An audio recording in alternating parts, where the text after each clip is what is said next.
Well, it's official, guys. It is WrestleMania Day, finally, Saturday, April the 19th. We are here with our 10th edition of our 716 Sports Entertainment Podcast. Thank you guys so much for being part of the journey with us. And thanks for keeping this going. Thanks for all of your comments, your subscriptions, your likes, your subscribes, everything you guys have done. We really appreciate it and we really enjoy doing this. And, we're going to continue going on with everything through WrestleMania. And, once we get into the draft next week, start looking for our NFL content as well, because that's going to be coming down hard and fast as we get into the NFL season. So we're going to start off our 10th episode of the podcast today a little bit differently than we've done the other ones. We're going to start with the quick news of the day and all of the things that sort of come out with Smackdown last night, with the Hall of Fame last night, and sort of just some of the things that have kind of come about, prior to WrestleMania here, because some of these little news bits seem to maybe will change the way the card happens to go the next two nights. But with that being said, I'm Mike with 716 Sports Entertainment, joined by my co-host, Mr. T. Reese, rocking the Flaming Buffalo Bills hat. I like it. I like it. And yeah, so our first bit of news for today is it's official that CJ Perry, aka Lana, had signed with the WWE on the dotted line. So I know that her and Miro are officially back together, like that's a thing again. Mhm. So it's very likely that we'll see them come back together as kind of a package deal. Maybe even tomorrow night if he happens to be the one who answers Randy Orton's challenge, because it doesn't look like after watching SmackDown, it's going to be Malachi or Alistair, whatever he ends up being, coming back, because they had that promo segment where they kind of showed that the debut date for that mystery character in the smoke was going to be April the 25th, which will be SmackDown next week, Friday. So, how do you feel about CJ Perry coming back, likely with her husband for WWE? Well, I think for Miro, the thing is, it's hard to have him there without her because he's synonymous being in WWE with Lana. So, other than that weird stuff they were doing with with them breaking up, and it needed to happen. I'm actually shocked that they didn't sign her in AEW to be, on his side. I think they kind of missed something there. But yeah, I mean, this isn't shocking. Yeah. I think it makes sense to put them together as a package deal. And I know that she was there, when he initially got signed, and there were reports that she didn't initially like sign on the dotted line, but it kind of made sense that they were going to come together as a package deal. Yep. On SmackDown last night, it looked like Rey Mysterio took an injury as well. So it's going to be very curious to see how they're going to handle that match this evening with El Grande Americano. I mean, does that really kind of just confirm that, my prediction was correct after all, that El Grande is going to win the match? Or are we going to maybe insert Rey Fenix into this? What do you think? Uh, well, we haven't had any confirmations this morning right now that Ray isn't going to be able to wrestle. There are videos of fans filming two guys carrying him out. Um, I don't. Hopefully, he makes the match because he has to win. He has to wrestle in order for the storyline to either continue or end it. I'm hoping Ray makes it. But it did seem very serious the way they were carrying him out. They wouldn't let him put any weight on his legs at all. They literally carried him, two guys, his arms on their shoulders, and they had his legs lifted up, and they were carrying him out of the arena. Mhm. So I'm hoping it's nothing serious. Maybe they did that just as a precaution. Don't put no weight on it. Let's just make sure you're all right. And they got him back. I mean, they got him backstage fairly quickly after that match. But I'm hoping Ray makes this match. Maybe Ray. I mean, you could, stick. Maybe you do. Maybe this is just what Ray needs. Maybe you do put him in this match instead of Ray if Ray's hurt, Yeah, and I let him mean, be one. But it's kind of early for him to be having a. I mean, well, Penta's got a WrestleMania match, so I get it. I've never seen someone jump into WWE and on WrestleMania as quickly as these two are going to probably be in there. But right. yeah, I have no problem with Ray coming in. Well, it was interesting, right? That like not only did they, and we'll get into the Raw review in a few, or the SmackDown review in a few minutes, but it was interesting that during the Andre the Giant Battle Royal, that not only did Rey Fenix, was him and Shinsuke were the only ones that actually got an entrance that was televised, but also they did have El Grande come out and be the reason that Ray got eliminated, Yeah. right? So that was curious as well that they did that. I mean, there might be nothing to that, it might just have been like a way to not have him win. But it's curious to see that they did that as well, and maybe possibly hinting at that. But obviously, they couldn't have known that Ray was going to get injured later in the night. But all the same, they seem to be kind of tying all of the luchadors together within that El Grande Americano story. So I feel like it would be easy to kind of like drag and drop Phoenix into that story, but I guess we'll have to see. Hmm. There has also been a bit of social media chatter that Rock the Dwayne Johnson is very likely to be showing up in the match with Cody and Cena at the end of night two, which kind of makes a lot of sense, especially after watching SmackDown last night and seeing the way that kind of that main event segment between him and Cody went down. It seems very clear to me that there's going to be just a crap ton of shenanigans at the end of that match. Like, Cody has gotten the upper hand every single time. It has been made like painfully clear that John Cena just isn't going to be able to do it on his own. And, be it Rock the Dwayne or be it, Travis Scott or, as I've been saying for weeks, whoever this third person is going to be, something's going to happen. And I have no doubt that Dwayne and his ego are not going to make the biggest wrestling event of the year in some way, shape, or form. Oh, absolutely. I just thought it was okay. If you were going to put him on TV up until WrestleMania, it better be something big. All right. I don't. It shouldn't be no him slide out and do some weird gesture or something like that, or say something quick on the mic. It has to be something big. You haven't brought him back out during this, this last month to even speak about everything that transpired with him and Cody. So hopefully, it's something big that we don't expect. Um, now, I mean, now it's throwing doubts. I see a lot of people now online talking about maybe Cody does lose this match just because he's been standing tall in the ring the last three times he's been the one standing tall in the ring. He ended with when they had the back and forth 3 weeks ago. Cody ended up winning that one in the end. He was the last one to say a statement, and then the last 2 weeks he's been the one standing tall in the ring. Yeah. As soon as they got physical. So usually, if you read WWE scripts, that usually means that person loses. But who knows? Maybe they swerve us and maybe this match doesn't even end with a winner.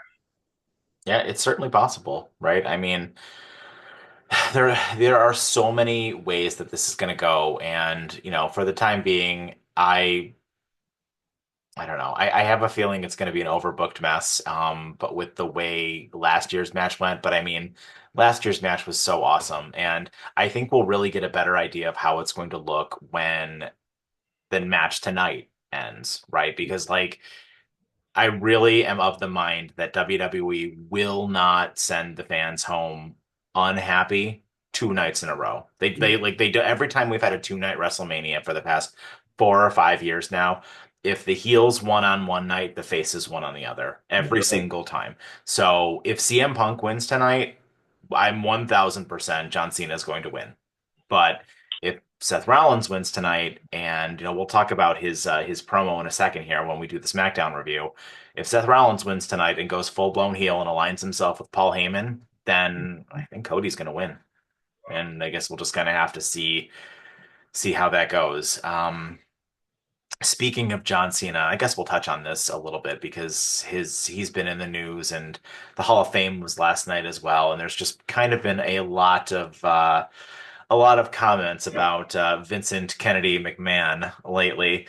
And John Cena was being interviewed, and he made a comment about how he basically is not the man that he is. He wouldn't be the man that he is today if it were not for Vince. And similarly, during the Hall of Fame last night, Triple H, made some comments during his induction where he kind of said more or less, "This is difficult for me because." He's the grandfather to my children, and I wouldn't be where I am again without him today.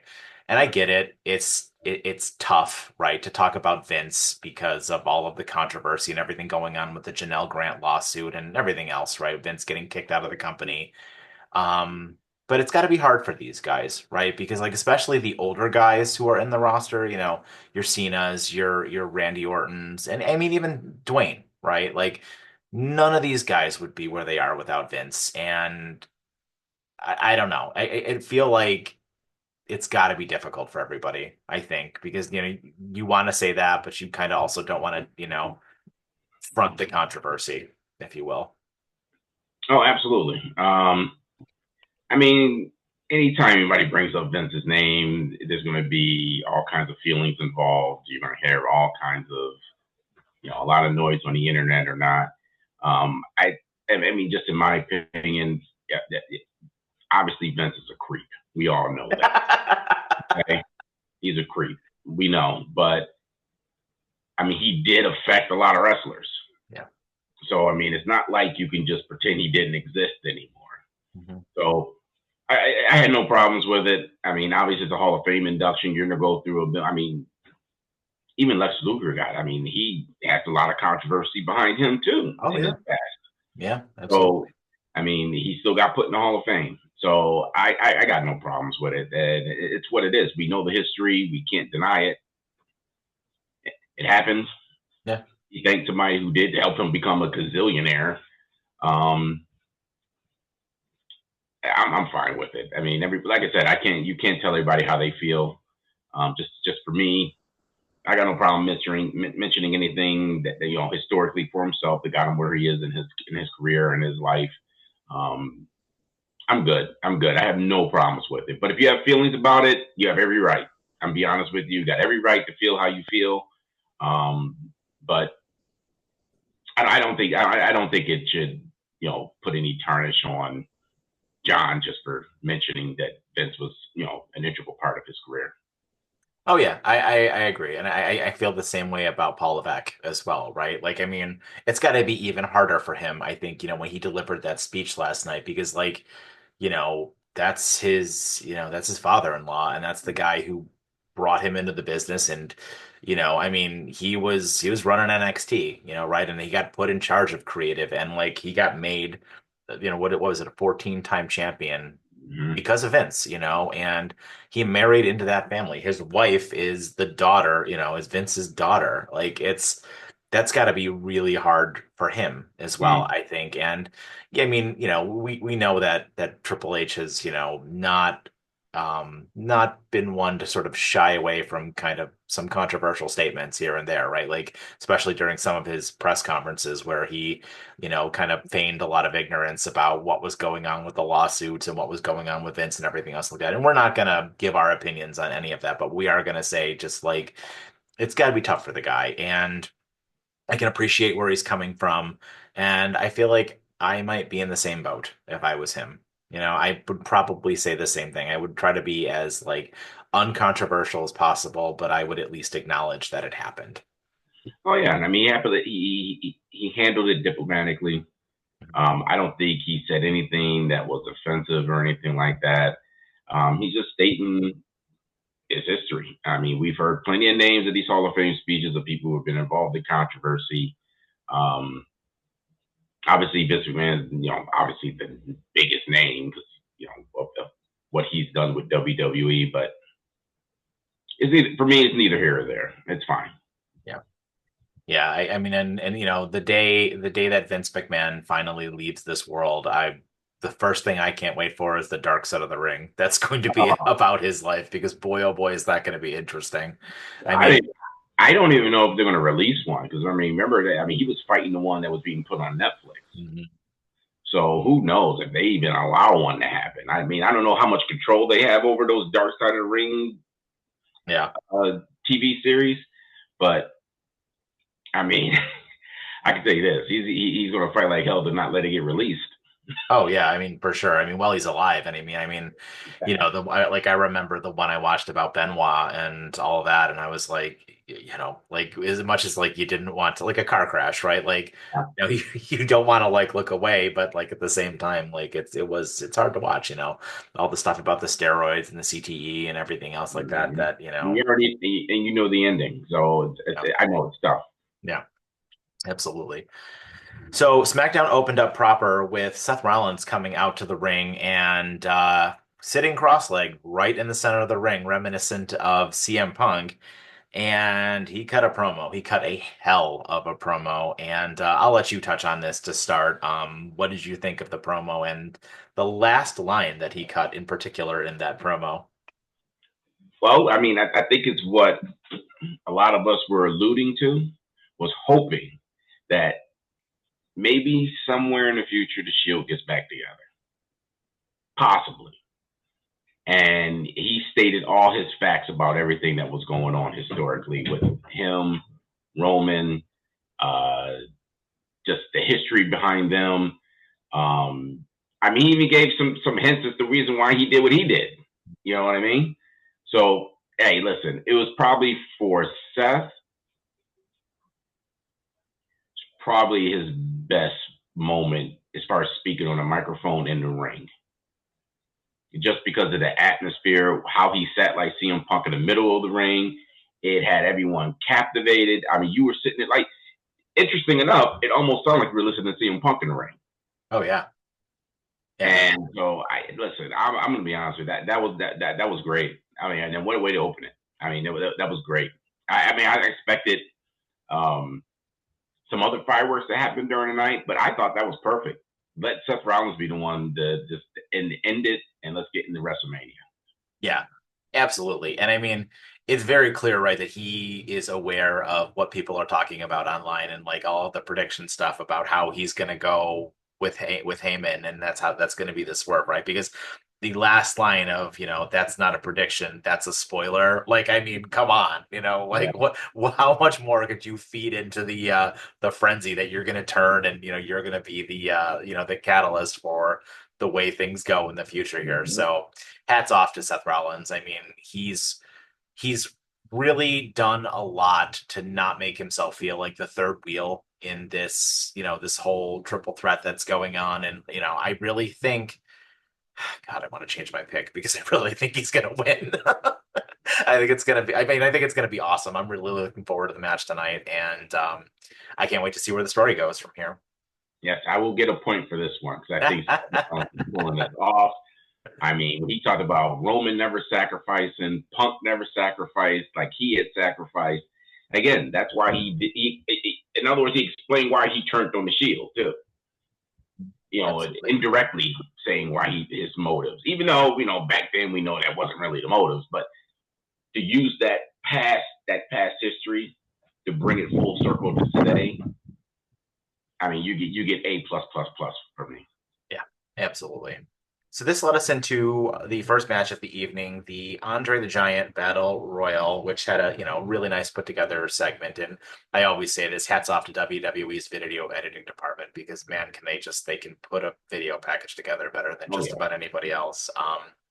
It was interesting to see that Ray Phoenix and Shinsuke Nakamura were the only ones to get special entrances, and they did obviously last, relatively far into this match. Some of the last ones to be eliminated. Just a couple of points from this. Andrade and Carmelo were the last two to be in the ring, and obviously Carmelo did get the win. He did celebrate with Miz after the fact. Um, I did find it kind of curious, like I mentioned in the news updates, that Ray Phoenix was eliminated by El Grande Americano, kind of coming out after, suspiciously after, Chad Gable, who was also in the match as well. It was kind of incredible that all these people who think that Gable and El Grande are the same person and just, they were there, but like at separate times. So I don't know. What do you think? um, so first, let me say this. Uh, there's been a lot of chatter about the Ray's entrance. I don't know if you've seen this, Mike, but there's been complete people complaining about Ray's entrance, saying that because of the strobe effect, people are there's no warnings before he comes out of the ring for people to get seizures and stuff. So I expect Ray's interest to change. So, only because we're talking about he was the only one and Shinsuke was the only two that got their entrances. Yeah. Um, I think this kind of fell into place for WWE because if Ray is truly hurt, you have a reason to put Ray in a match against him Yeah. now. And don't forget, now they use these. Rumble matches and stuff like that to line up other storylines for going forward. So I could I wouldn't be surprised you get a Shinsuke and Phoenix feud. Yeah. I mean, See it. I mean, you can line that up just based off of what happened in that match. But the Andrade thing, I thought for sure Andrade was going to win, but I'm I was so shocked. mad. I'm I so know. mad. I was shocked. I was shocked that they gave it to Carmelo just for the way they've been handling him since he's been up on the main roster. Obviously, you wouldn't expect him to win. They gave us a full swerve. My prediction of someone showing up on a debut to clear out the ring like Miro. Um, I think it was in the plans, but I think with now you just announced the date of um, Aleister Black coming back, like right there on TV, kind of nullified that. I went so Carmelo Hayes. Let's see what they do with him. I would love to see him in the ring with a Penta or against Ray Phoenix too. I think that'd be a great match. Yeah, Um, for sure. I did find it interesting. Like I said, Andrade left in the ring, and the only reason I thought he was going to win was just because of the way they were handling Carmelo. So, hey, listen, let's see what storylines come up out of this after WrestleMania. There's a few that you can come out of that, even with the Luchadors. Let's even not even forget that Luchadors surrounding El Grande Americano. They Yeah. jumped up in the middle of the ring. Yeah, it was fun. It was more actually. I thought that was a little more entertaining than I thought it was going to be. Yeah, I agree. I mean, yeah, it's always kind of just like just to steal a phrase from JR, just sort of like a slobber knocker of a match, right? But I mean, it's fun. Like, and it definitely gives a lot of guys who don't make the card sort of a chance to just, to show off, debut. And I think Wade Barrett made a comment like sort of saying, these guys are kind of showing that, well, we want to be on the card and we need to sort of, showcase ourselves so they can put us on there next year, right? And I think it gave just a lot of the roster sort of an opportunity to show up and show off for Mm-hmm. prior to WrestleMania. Um, this led us into a couple of segments that they showed snippets of throughout the course of the night, where Charlotte Flair and Tiffany Stratton both sat down with Wade Barrett for interviews, just kind of talking about their match, their segment that sort of had all of that controversy, and this whole thing will be debuted on the pre-show.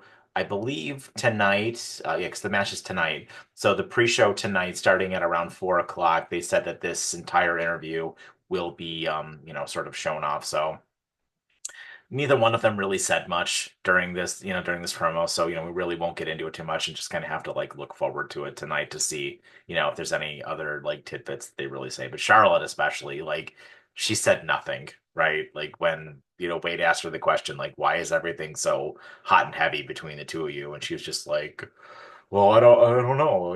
I'm Charlotte Flair. Everyone just wants to come after me. Like, okay, Charlotte, like try and like give a little bit more, but whatever. Well, I don't know. Did you watch the entrances? Because again, I didn't watch the whole Hall of Fame last night. I did watch like kind of the red carpet thing. I kind of fast forward through it, see who came up to the microphone to talk. But they did interview Charlotte. I didn't see that. Yeah, I found it interesting that Charlotte got interviewed. Well, first Tiffany got interviewed first. Her with Kaiser. They Yep. were walking in together. They got interviewed. They asked her the same questions, about what was going on and how fast she rose to fame and the situation between her and Charlotte. Same thing. She didn't really like go into depth about it, but it was interesting to see her talking lively without any script about the whole situation. And she just kind of said it was about time that she stood up for herself. You know what I mean? And then they interviewed Charlotte, who came in alone. There was nobody on her shoulder. She was by herself, Mhm. and she was a whole different person. A whole different person. I mean, she seemed like she was in the best mood she's been in a long time.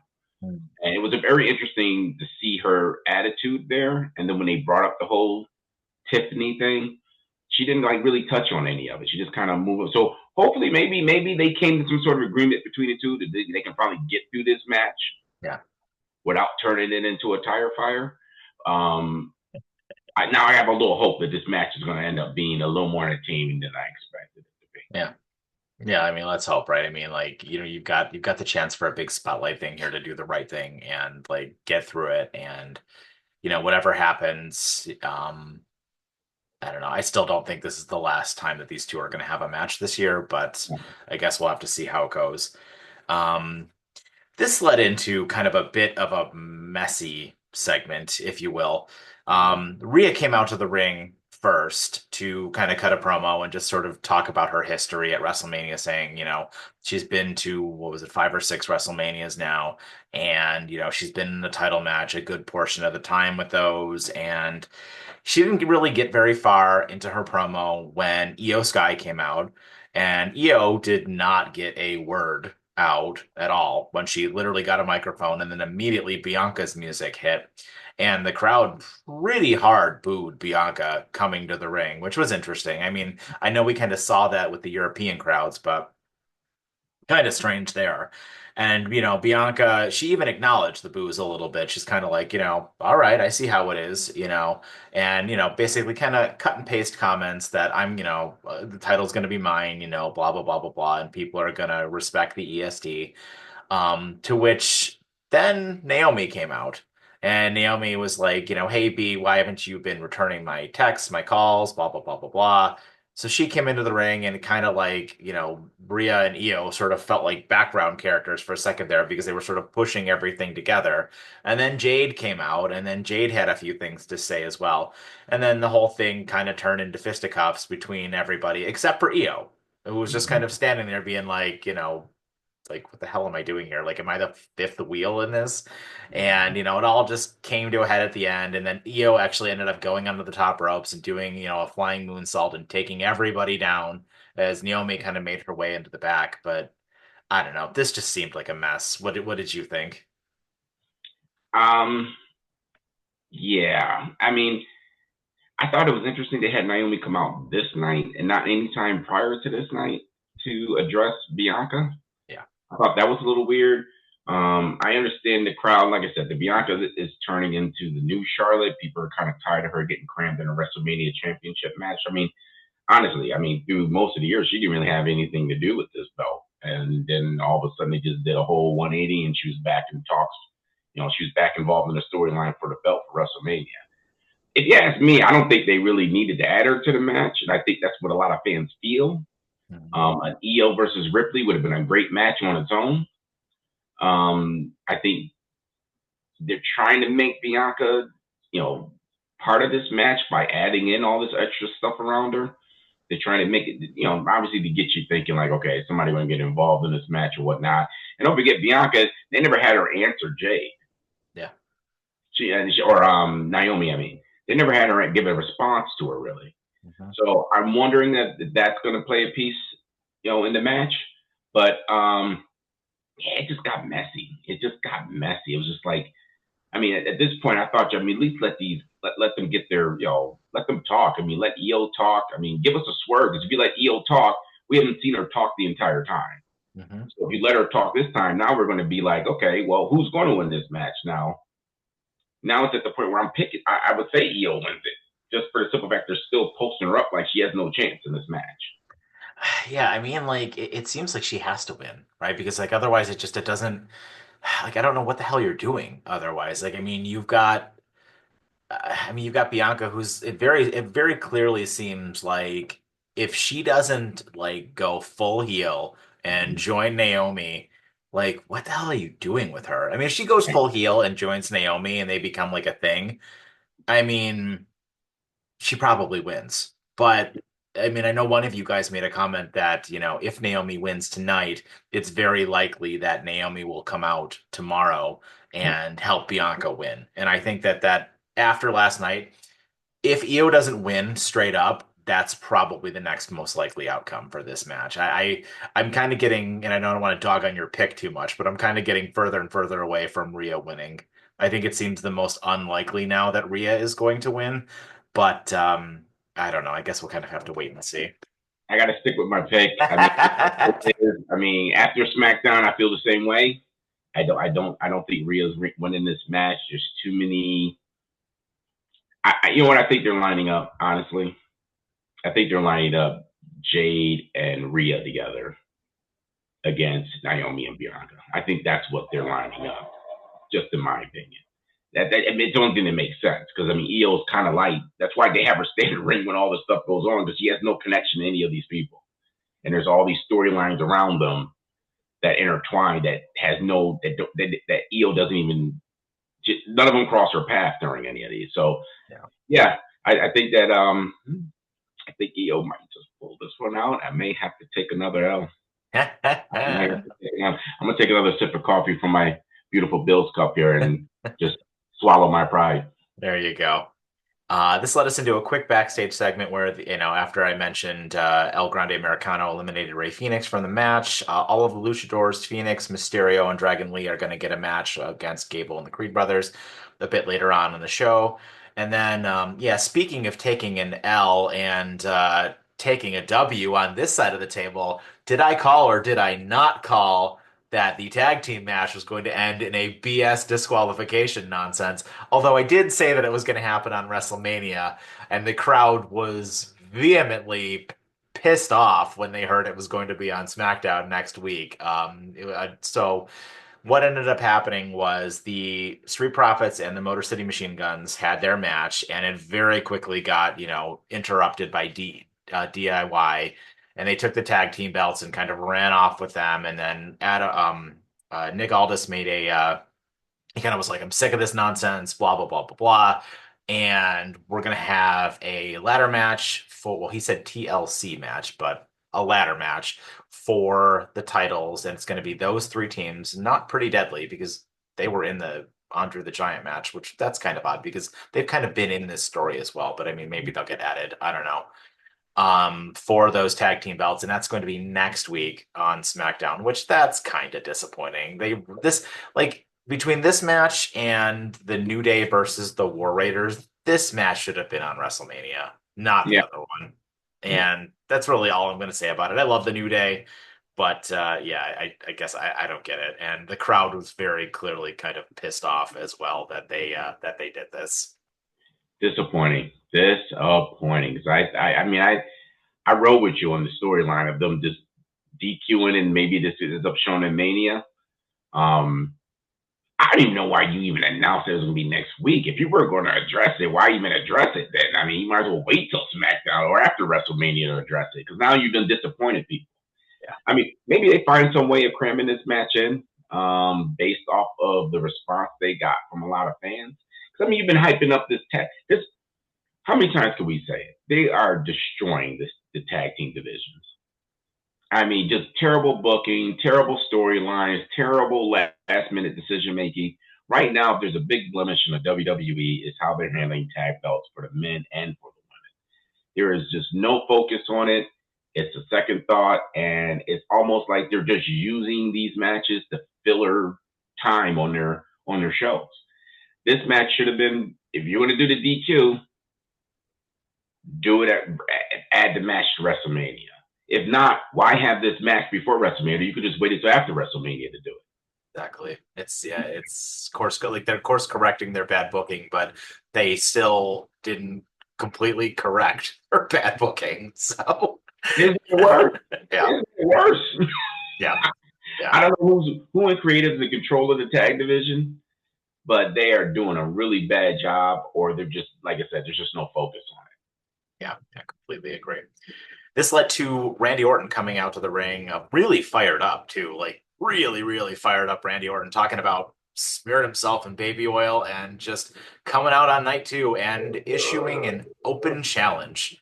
it. Yeah. And I mean, I think we were all wrong, right? Like Sean and I had said it's going to be Solo and Jacob had a match with LA Knight and Braun Strowman next, actually, which we'll talk about in a second. Um, but I don't think it's going to be Black either. Is it just guaranteed that it's going to be Rusev Miro like at this point, or I mean, what do you think? I, it's so hard to call, man. I mean, the way Michael Cole was kind of saying, he was like, "Oh, you can't wait to see," or no, not Michael. Was it Michael Cole that said it last night? It was Wade Barrett and Joe Tessitore. Oh, that's right. Tessitore was like, "Well, we're gonna have to wait and see who answers the call." So that kind of alludes to somebody coming back. Yeah, Because I just don't see if it wasn't somebody coming back, you would have had them come out and come in the ring last night. Right. Right. So it has to be somebody we don't know, and I don't know who that could be. It's going to be interesting to see because if it's somebody that's already on the roster, another wasted moment, Oh, another for sure. wasted moment by WWE. Um, I like I said, I think it's tough for WWE. Granted, how big they are, and they do make a lot of poor decisions. I think that this year's WrestleMania is they have so much going on that I just think it's hard for them to pinpoint any issues and address any of them because they have. I mean, you figure they went right from SmackDown to the Hall of Fame last night. Now you got an early show today, a late show today. I don't think there's enough time for them to put anything together enough because we got to get eyes on it in order for any of this stuff to matter. Right. And we don't have enough TV time or time in the day to address a lot of this. I don't know, man. I just don't know. Maybe, like I said, maybe there's a secret signing we don't know about. Yeah. Could be happening. Maybe somebody I know who's been missing for a while that hasn't been back in the WWE that's been injured. And I can't really think of like Yeah. anybody that they would. Yeah, I don't know like anybody who's been out for like a real long time, but like somebody that's going to come and answer Randy Orton's call. You know what I mean? Like there are a few people like here and there, like like a JD McDonough or something like that. But that's not going to happen. No. So like I can't really think of like a bigger name type of person. It's either got to be Aldis or it's got to be Miro or Rusev or whatever the hell his name is gonna end Hey, up being. listen. Maybe they come and put a swerve and maybe they put Carmelo in there. Yeah, it could be. He just won the Andre the Giant Battle Royal, so let's maybe they throw him in there against Randy. But I just it didn't make any sense to not have him come back out and answer the bell, Yeah. answer the call during that segment. But the way Randy was talking, I mean, he was pretty, like you said, he was pretty lively about his statements about it. Just put on the right just amount of baby oil. I love it. I love it. The best lines ever. But I don't know. I have no idea where they're going with this. I haven't heard any rumors online about where they're going with this. So whatever's going on, it is sealed tight. Yeah. Yeah. This led into a match between Zelina Vega and Chelsea, which was just ended up being another singles match between them. It was going to be a triple threat between both teams, but ended up not happening because Aldis was back with Chelsea and Chelsea was complaining and she served him with like formal notice and he kind of just turned it into a singles match because he kind of didn't want any more distractions or any more nonsense in the match. And Zelina did pick up the win, but what I did find kind of I don't know, this is one of my big pet peeves with WWE is they do non-championship matches and then you have the champion lose, and then you have the person who's challenging the champion beat the champion in order to get a championship match. Right. And I think that that's stupid, lazy booking. Have Zelina beat Piper, have her beat what was it Alba or is it Well, Alba? Yeah, have her beat both of them, and then maybe or whatever, right? To get her match with Chelsea, but like just to have her straight up beat the champion, I thought that was kind of dumb. But that's just me. I agree, and quite frankly, I don't think anybody cares about this match. I mean, like I said, I see they're pushing her, Zelina, but did you see when she came out? Nobody said a word. I felt bad for her. I mean, they're trying to give her a push. She got no pop from the crowd. There weren't even a booze. It was like nobody really cared, and a lot of it I think has to do with the way they're handling this storyline. And like you said, WWE has a history of doing this. Let's just kind of push this story out further until we can after WrestleMania until we can figure out what we're going to do. Exactly. And I do think that I think they're blowing an opportunity with Chelsea Green. I don't know why they're using Zelina to try and I don't know if they're trying to prop up Chelsea or prop up Zelina. It's just weird. I don't understand what they're trying to do with these two. It's very confusing, and that just made it even worse. Yeah, I completely agree. This led into a match of LA Knight versus Solo Sikoa from last week when they had made mention that this was going to happen. And at the start of the show, You saw the bloodline of Solo and Tama getting out of a car, Yep. and LA Knight had gone in and kind of attacked Tama Tonga, smashed his hand or whatever into the into like a car door there and kind of injured him. And so they, had this. They had this. LA Knight came out, cut a quick promo. Solo came out. LA Knight went down the ramp and kind of like went to meet him head on. This match didn't go very long, where before Braun Strowman and Jacob Fatu came out, which got this match turned into a tag team match, and it went on for a little bit. LA Knight ended up hitting the BFT on Solo Sikoa and getting the win here. And I think all that this does is just guarantee that Jacob's going to win tomorrow. But Yeah, pretty much. I mean, I don't know. What do you think? No, I agree. I mean, again, this is another one. It's like, okay, what are we doing here? I mean, just leave it with LA Knight and Solo. I don't know why we're bringing in Braun Strowman in the middle of this. I'm confused on this one too.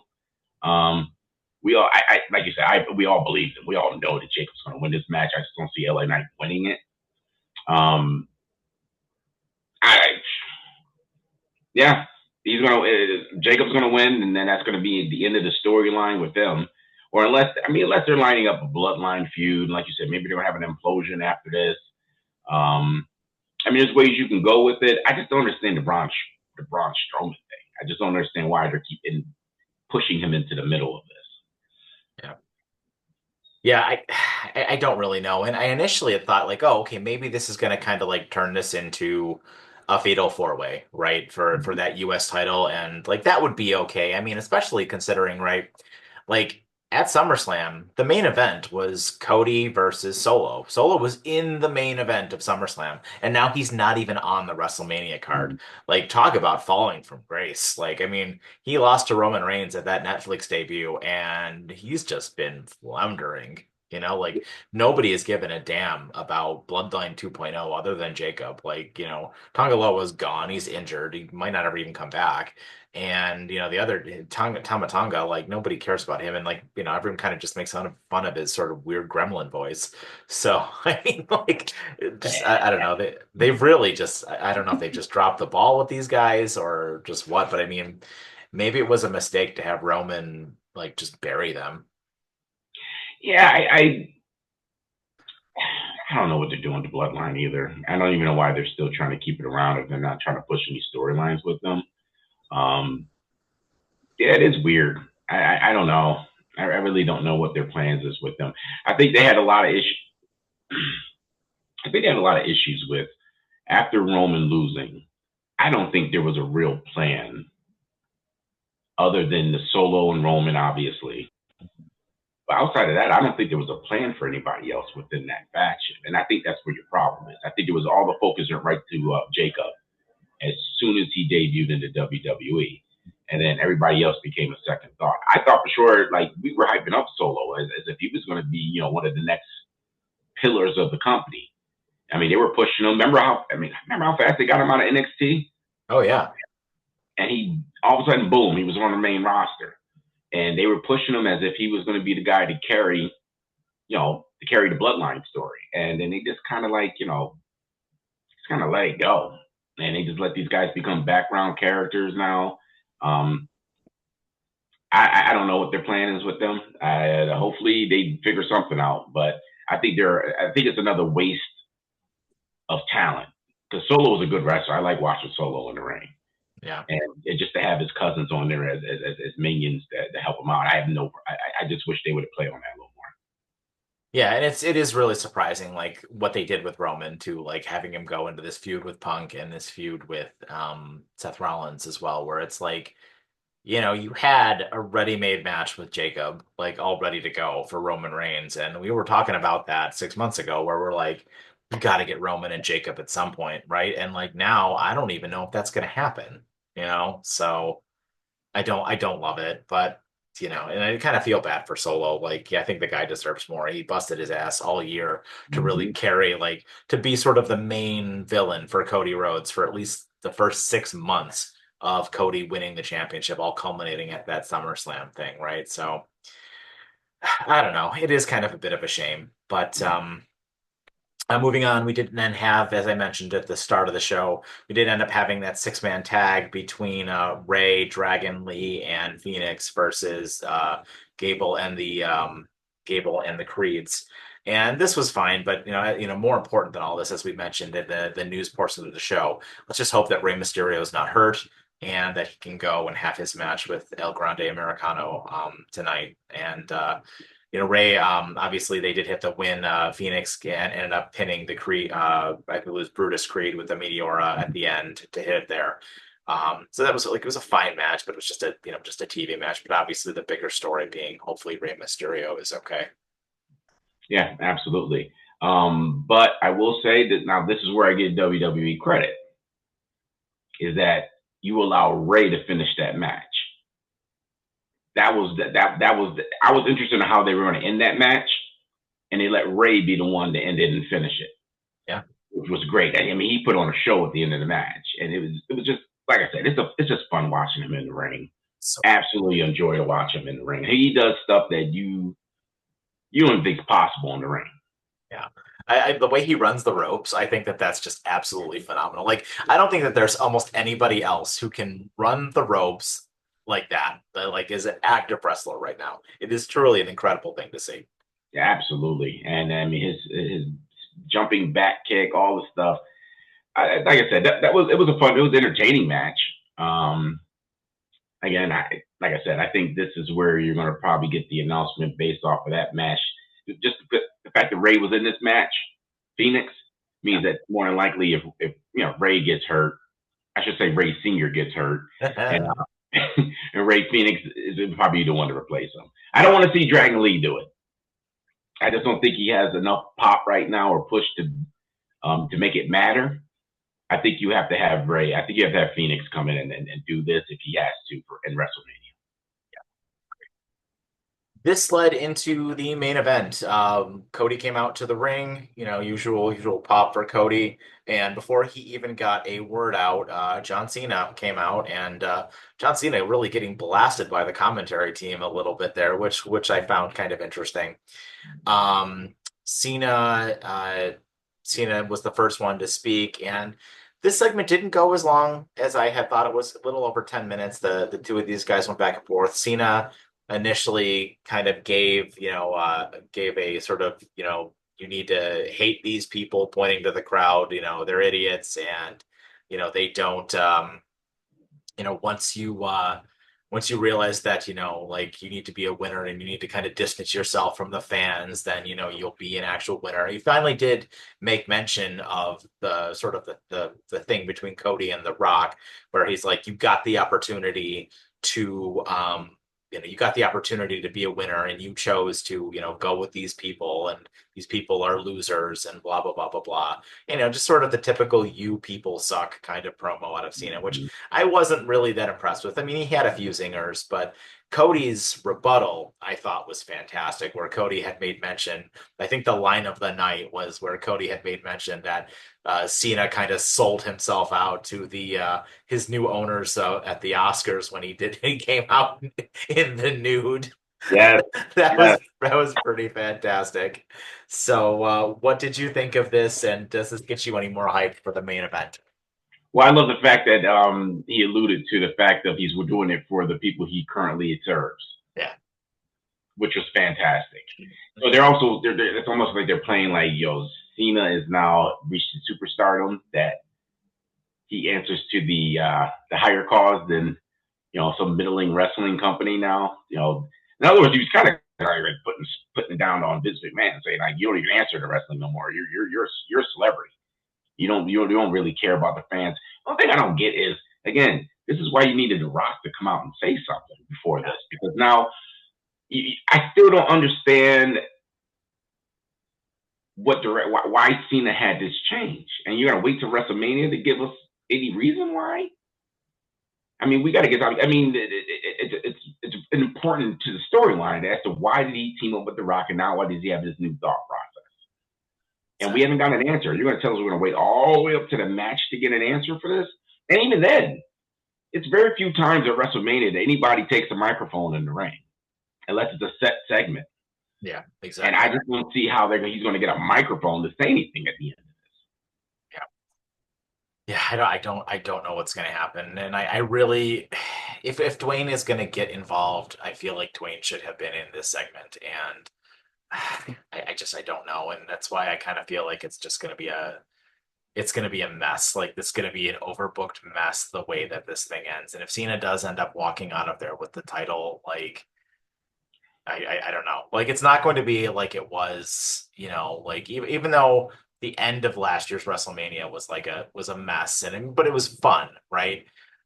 I I don't know where they're going to go with this one because like it's very clear, based on Cody getting the upper hand multiple times and John Cena looking old and slow, that like Cena's not going to be able to go. Like at least last year, Cody and Roman went for like 35 minutes before all Mm-hmm. of the mess, kind of started at the end there, right? Like, Super Cody. But I don't think John Cena can go that long. Yeah. I really don't. So I like either like this match is going to go like 5 or 10 minutes and then it's going to turn into a mess, or John Cena's just going to look really, really terrible if they try and like drag this out for like 30 minutes or something like that. Like they tend to do with these main events. And I don't know. I guess we'll kind of have to wait and see. But any final Well, I mean, thoughts? you hit the nail on the head on that. So, I mean, this is how pretty much we know there's going to be shenanigans. I mean, even when they put hands to each other, I mean, Cena looks. I mean, he looks old. I mean, he Yeah. looks like he's lost a lot. Even when Cody Rhodes had to do the crossroads, he had to pause to allow Cena to set himself so that he could Yeah. run So over you didn't and hurt hit him. him. Yeah. Yeah. So it'd be interesting. Like I said, I don't know what the thing is. I mean, something. If nothing big happens in this match, it'd probably be one of the most disappointing storylines I think WWE has tried to write, because there's got to be some sort of payoff for WrestleMania for somebody, whether it's Cena or whether it's Cody. One of the two. There's got to be some sort of payoff for one of the two. And like you said, I don't see Cena being able to do 30-minute matches. He hasn't been in the ring enough. Um, I will say this: Cody's line, "You're paler than Sting" at Starcade Ha '97. ha I ha! was Dying. dying. I almost fell off the chair. It was a great line. Like I said, and Cody's been almost at the point where he's out speaking Cena on the microphone. Oh yeah, absolutely.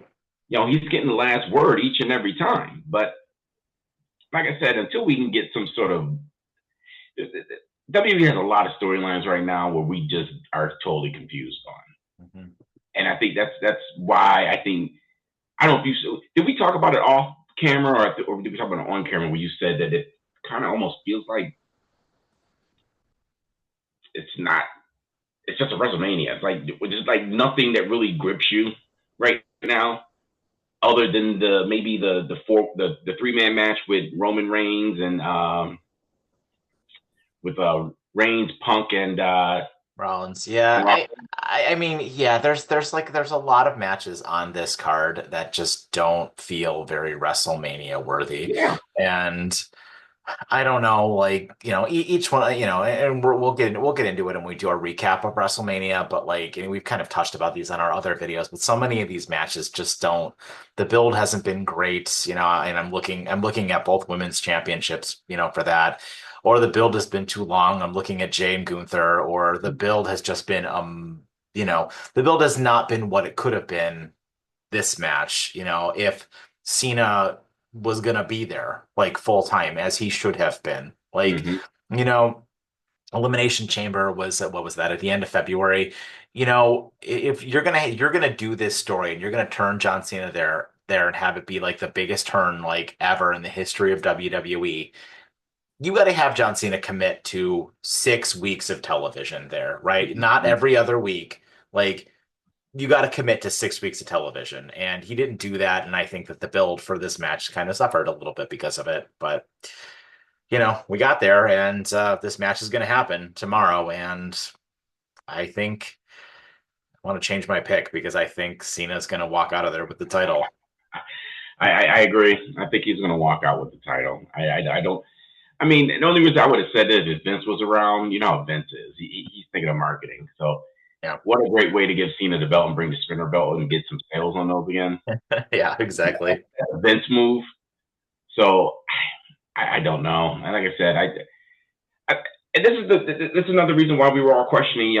Does Mania need two nights? I mean, and then you have the stand and deliver. You got the 2 nights of WrestleMania. You got the Hall of Fame. I mean, you have so much going on that I think there's going to be portions of the company where it's just not going to be on point. And I think you see a lot of that effect right now. I mean, you see the way, I mean, you showed it. I mean, you see the way that arena looks. Yeah.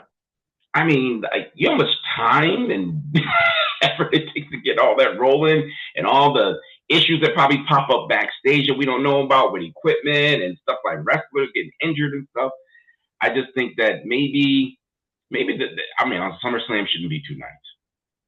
I think it's too much for any wrestling company to try to. Well, actually, you know what? I take it back. Maybe SummerSlam should be 2 nights, or maybe it should be one night because maybe it has too much other stuff going on around it. SummerSlam is just SummerSlam. You can just focus on SummerSlam. There's no Hall of Fame induction. Yeah. You'll probably have an NXT, which will probably air maybe earlier that day, like they're doing this year. But there's not too much going on around it, and I don't think the SummerSlam arena is going to be as extravagant as a WrestleMania arena. Yeah. I just think that they have too much on their plate and they put too and they're just not enough time to concentrate on the storylines and the wrestlers. Yeah. I agree. Agree. Well, guys, that is our episode. That is our 10th episode of the podcast. Thank you guys so much for coming on this journey with us. We've had a lot of fun doing it, and we're looking forward to putting out a bunch more. And enjoy WrestleMania this weekend. Look forward to the rest of our content coming out. The NFL draft is this coming week. We're going to talk about it a bunch. We're going to definitely be talking about what we think the Bills need to focus on, where we think they need to pick. We'll give you guys definitely a recap of what went on for the draft and sort of everything else and all the fun stuff, all the trades that may or may not happen as well. So look forward to all that content coming out from us. And again, like, share, subscribe, enable those notifications, and enjoy WrestleMania, guys. Thanks so much.